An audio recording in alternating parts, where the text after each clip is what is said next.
percaya atau enggak, setidaknya ini pengalaman dia. Assalamualaikum warahmatullahi wabarakatuh. Kembali lagi di channel aku, channel Guguy Gul. Channel terkece, terkeren, terkreatif. Hei, aku. Nah. Lepe aku. Lepe aku. Lepe aku. Lepe aku. Lepe aku. Lepe aku. Lepe aku. Lepe aku. Lepe aku. Lepe aku. Lepe aku. Lepe aku. Lepe aku. Kali ini aku akan bercerita tentang kisah horor yang pernah terjadi di dalam kehidupan. Kita sebut saja namanya Anton. Ini dikutip dengan kisah nyata ya guys. Kita sebut saja namanya Anton. Tidak usah berlama-lama lagi. Yang belum subscribe silahkan subscribe dulu, bantu like-nya juga, dan bagikan agar teman kalian bisa mendengarkan cerita horor ini ya guys. Cerita ini berjudul dengan Kamar Kosong di Rumah Sakit. Singkat cerita, langsung saja kita ke mode horor akan segera dimulai. Diceritakan dengan 3 orang pemagang, dia baru saja magang di rumah sakit itu ya. Kita sebut saja ini nama samarannya Anton, Jupri, dan Tony. Kita sebut saja Anton, Jupri, dan Tony.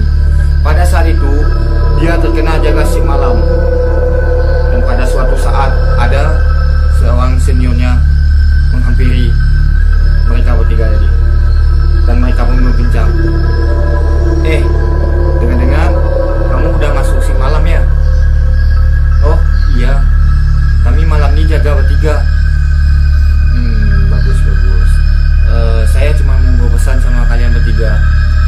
Kalau setiap malam kalian harus cek pintu di kamar rumah sakit yang kosong itu, karena kamar kosong itu udah lama sekali tidak ada pasien masuk situ.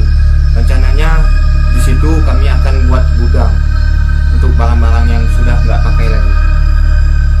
Kalian jangan lupa ya, untuk pintu itu. Siap bang. Ada lagi mau disampaikan bang? Itu aja dulu. Intinya kamu jangan lupa tutup pintu itu ya di kamar.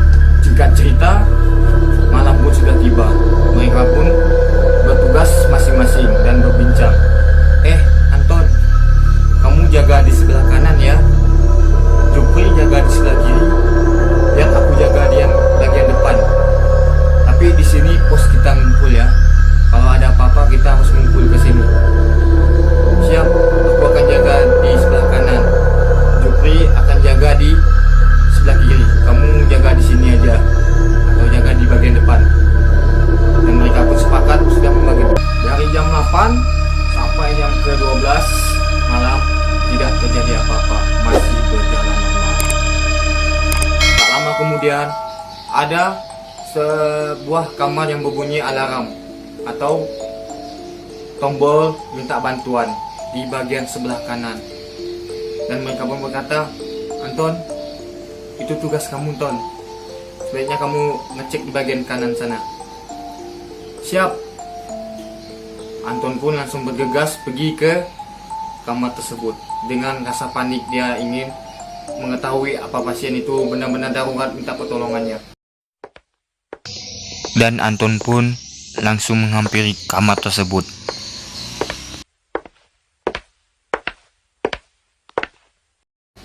Sebelum dia sampai ke tempat kamar tersebut, dia harus melewati kamar kosong yang tadi seniornya berpesan. Dan dia melihat pintunya terbuka lebar dan lampu masih hidup. Anton sontak berpikir, kok gak dikunci ya? Seharusnya dikunci. Tapi Anton merasa panik, dia positif thinking aja, mungkin cleaning service-nya lupa menutup. Dan alarm itu berbunyi lagi, dan Anton pun langsung bergegas pergi ke kamar tersebut. Dan setelah sampai, dia pun berbicara. Ada yang bisa saya bantu pak? Ini dek, infus saya mau habis. Supaya tidak kemalaman, saya ganti aja sekarang. Siapa? Saya akan gantikan infus bapak. Saya ambil dulu ya pak. Dia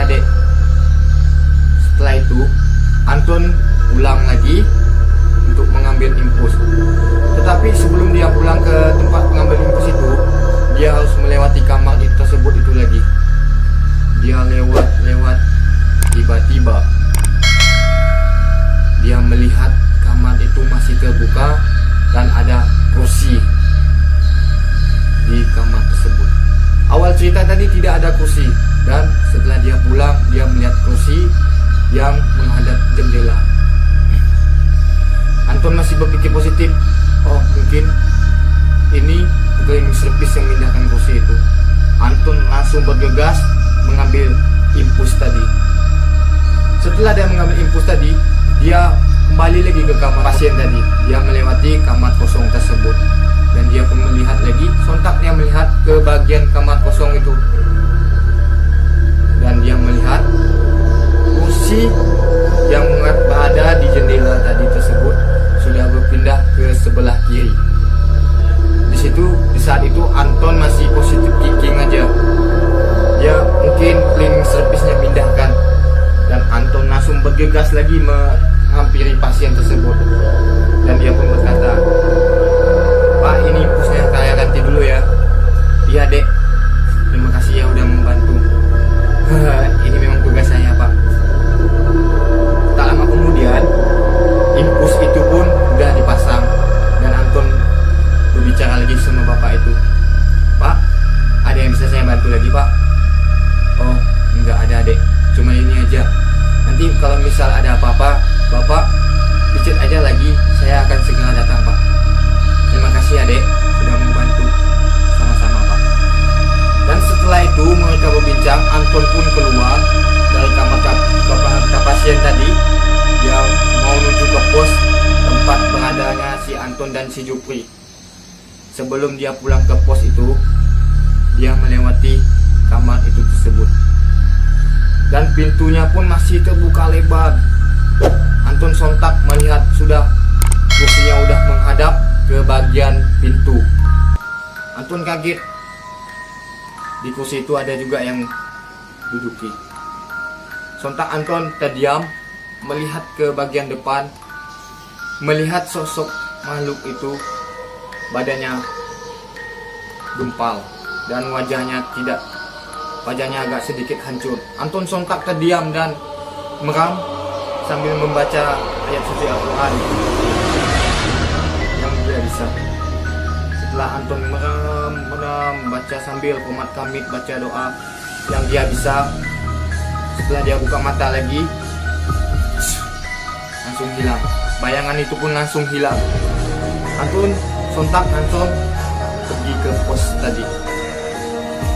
Setelah sampai ke pos tadi, si Jupri tadi menanyakan, "Kok kamu lama Sinton? Apa yang kamu kerjakan?"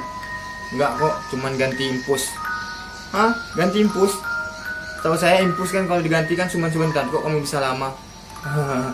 "Saya bicara dulu sama bapak itu. Saya bicara tentang semuanya penyakit dia, saya bicarakan."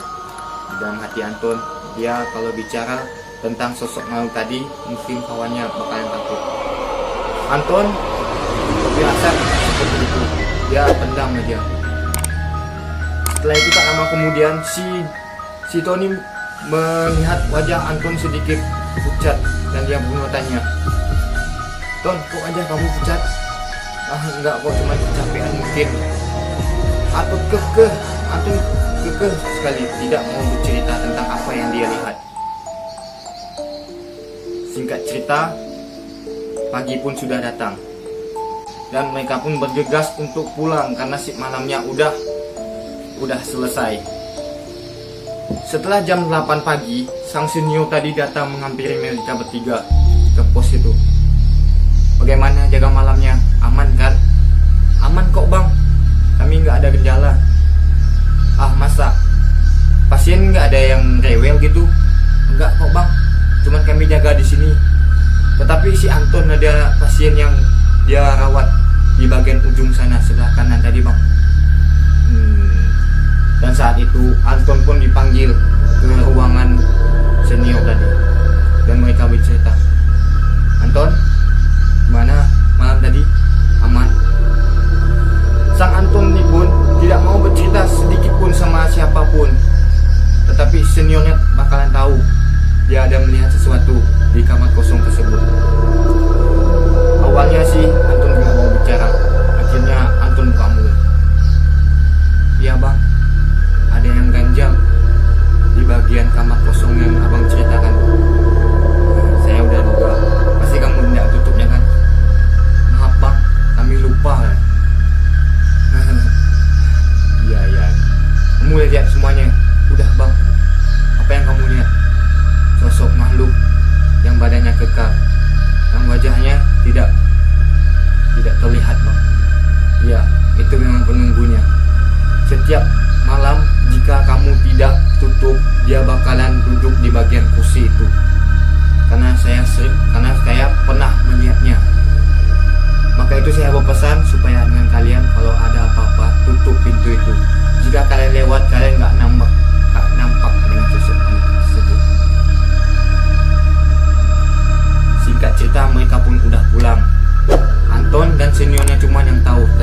guys, gimana cerita tadi? Apakah kalian suka? Jika kalian suka, kalian tinggal subscribe untuk video selanjutnya. Aku nggak tahu kalian percaya atau enggak, setidaknya itu diceritakan